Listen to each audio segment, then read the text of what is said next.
नमस्कार विद्यार्थी मित्रांनो, आज आपण इयत्ता 9व्या ह्या वर्गातील आंतरभारती या पुस्तकातील जो पहिली कविता आहे ते आज आपण शिकणार आहोत, ज्याचे नाव आहे भारत माता. भारत मातावर आधारित ही कविता आहे मित्रांनो. आणि ह्या कवितेबद्दल भारतामध्ये असणारे जो वैभवशाली गोष्टी आहे त्याच्याबद्दल याच्यामध्ये खूपच सुंदरतेने वर्णन केलं है. मतलब इस कविता में अपन क्या पढ़ने वाले हैं दोस्तों कि भारत ये जो देश है ये किस प्रकार से सभी गुणों से संपन्न है और जिसे हम क्यों अपनी माता कहते हैं, इसके बारे में इस कविता में हम पढ़ने वाले हैं दोस्तों. तो चलिए देखते हैं कविता. ये कविता लिखी है, इसका पूरा अर्थ और स्पष्टीकरण आज हम देखेंगे. इस कविता का नाम है भारत माता. यहाँ पर आपको दिख रहा है कि एक देवी है जिन्होंने हाथ में भारत का झंडा लिया है और हमें पता है कि हमें हमारे देश के लिए हमेशा उसकी रक्षा करनी चाहिए, उसके लिए हमेशा तैयार रहना चाहिए. तो इसमें उसी के बारे में हमें बताया गया और इसकी लेखिका है शांता शेड़के. तो चलिए उनके बारे में पढ़ते हैं. तो दोस्तों ये है इस कविता की कवयित्री जिनका नाम है शांता शेड़के, जिनका जन्म 12 अक्टूबर 1922 में हुआ है, जिनकी मृत्यु 6 जून 2002 को हुई है. और इनका जो जन्म है वो इंदापुर में हुआ है दोस्तों. और इनकी मृत्यु जो है, जो इनकी कर्मभूमि थी वो पूना थी, तो पुणे में इनकी मृत्यु हुई थी. तो इसमें आप देख सकते हो कि किस प्रकार से शांता शेड़के जी ने ये कविता लिखी है. और वो एक महान कवयित्री थी, गीतकार होती, कथा लेखिका थी. वो मुक्ता, गुलमोहर, प्रेमी, काच कमर, ये सब जो भी महत्वपूर्ण काव्य संग्रह है, ये उनके कुछ प्रसिद्ध काव्य संग्रह है जो हमें कविता के परिचय में हमको देखने को मिलते हैं. तो इसको आपको पढ़ लेना है. टेक्स्ट बुक में जो कवि का परिचय दिया है उसमें उन्होंने लिखित जो भी महत्वपूर्ण, जो भी प्रसिद्ध उनका काव्य संग्रह है उसके बारे में जानकारी दी गई है. ठीक है, तो अभी हम उनका जो परिचय है वो देखेंगे. ठीक है, तो यहाँ पर उनका परिचय दिया है. प्रियतम असणारा भारत माते विषयी प्रेम. मतलब जो हमको प्रियतम है, प्रियतम मतलब अत्यंत प्यारा होना, जो हमें बहुत ही दिल से अच्छा लगता है, वो हमारी भारत माता है. उसके बारे में कवयित्री है उनका प्रेम बताया गया है. निसर्ग सौंदर्य, विविधतेतील एकता. आपको पता है कि भारत एक ऐसा देश है जहाँ आपको विविध जाति धर्म के लोग देखने को मिलते हैं, फिर भी हमारे देश में एकता बनी हुई है. हमारा देश क्यों जाना जाता है? क्योंकि यहाँ सभी धर्म जाति के लोग बड़े ही एकजुट से प्रेम भावना से रहते हैं. उत्कट देश अभिमान, मतलब बहुत ही तीव्र हमें हमारे देश पर अभिमान है, क्योंकि इस देश के कारण आज हमारी संस्कृति पूरे विश्व में मशहूर हुई है. याचं वर्णन यहाँ प्रस्तुत गीतातून केले. ये गीत है जिसे हमें गीत की तरह गाना है और उसी को हमें समझना भी है दोस्तों. तो चलिए देखते हैं. और सभी दोस्तों मैं आपको कहना चाहता हूँ कि हम सभी को हमारे देश में गर्व होना चाहिए. और हमारी जो भारत माता है, मतलब जो हमें माँ के समान है, भारत माता है ना, जो हमें माँ के समान होती है उसे हम भारत माता कहते हैं. ये हमारे माँ के समान होती है. जो भारत देश है वो हमारे माँ के समान होता है.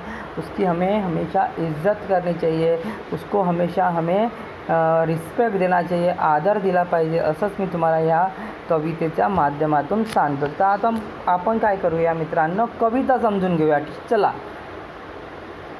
प्रियतम आमची भारत माता, आम्ही सारी तिची मुले, रंग वेगळे गंध वेगळे तरी येतली सर्व फुले.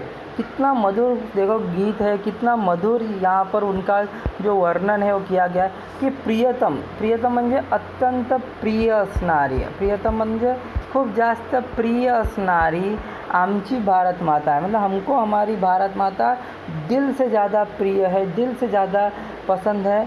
हम सब उसकी क्या है, मूल्य. हम जो है सभी भारत में रहने वाले सभी निवासी जो है ये उनकी ही बच्चे हैं, उनके ही बच्चे हैं, ऐसे वो कह रहे हैं. रंग वेगड़े गंध वेगड़े, मतलब यहाँ पर अलग अलग रंग के, अलग अलग जाति धर्म के लोग रहते हैं. यहाँ का जो सुगंध है वो अलग है, लेकिन फिर भी हम सभी इन्हीं के फूले हैं. फूले यानी बच्चे हैं.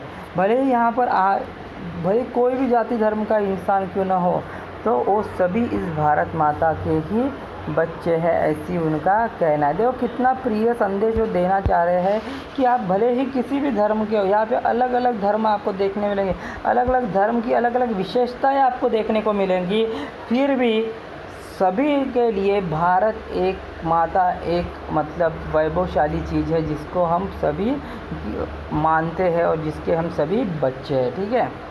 प्रिय आम्हाला येथील माती, प्रिय है पाणी झुळझुळते, प्रिय ही डुलणारी शेती, प्रिय है वारे सड़सड़ते। मतलब प्रिय आम्हाला येथील माती, मतलब यहाँ की जो मिट्टी है, जिसकी खुशबू, जिसके कारण आज हम बड़े हुए हैं, उस मिट्टी सभी को पसंद है।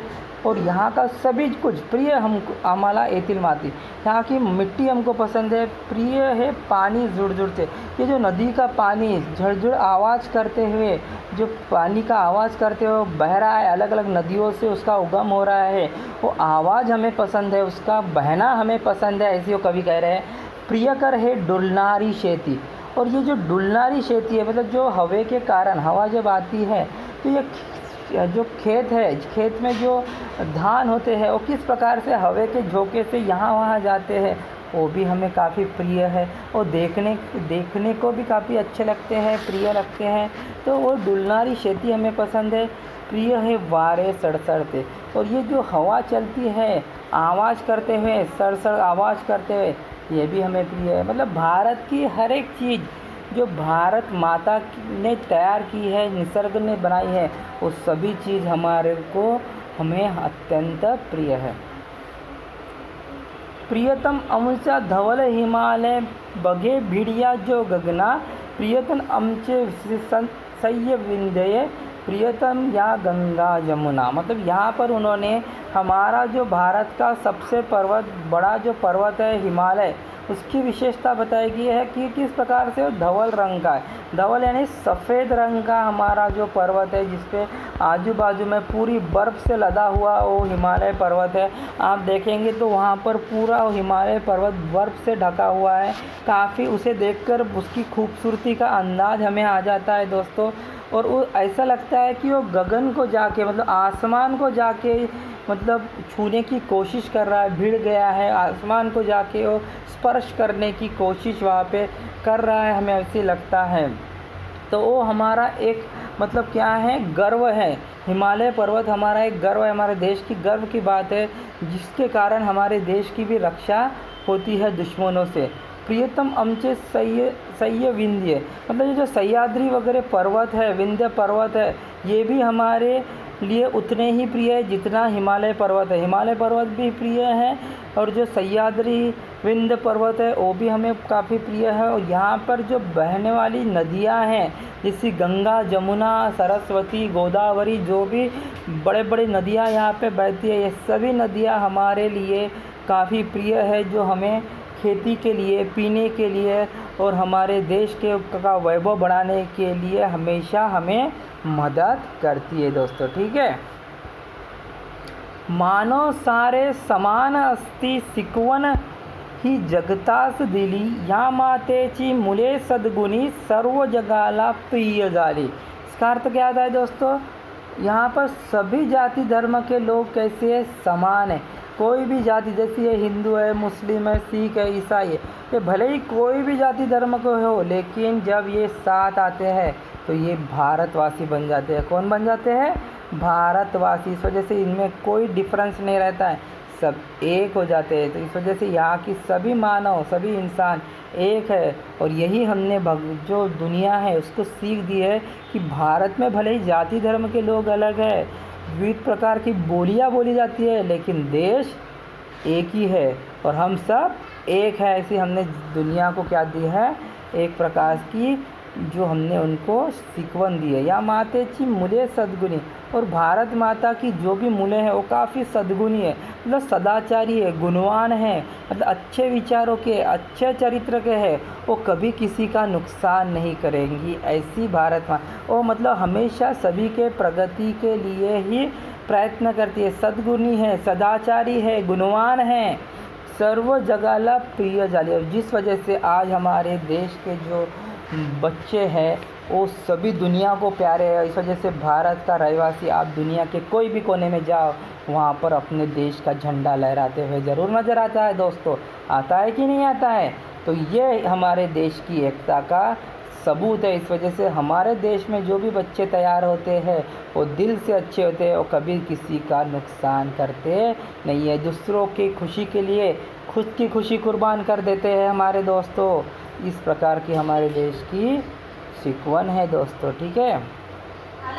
प्रियतम आमची भारत माता वंदन आम्ही तिला करू, या मातेची मुले लाडकी सदा तिचा ध्वज उंच धरू। मतलब ये जो भारत माता है ये हमें बहुत ज़्यादा प्रिय है, बहुत ज़्यादा। तो ये जो भारत माता ये हमको बहुत ज़्यादा प्रिय है, जिसको हम उसे नमन करते हैं, हम उसको अभिवादन करते हैं, प्रणाम करते हैं कि आमी तिला करो, क्योंकि उसने जो हमें दिया है, जिसका हम कभी भी जो भी उनका जो उपकार है उसे हम भूल नहीं सकते हैं।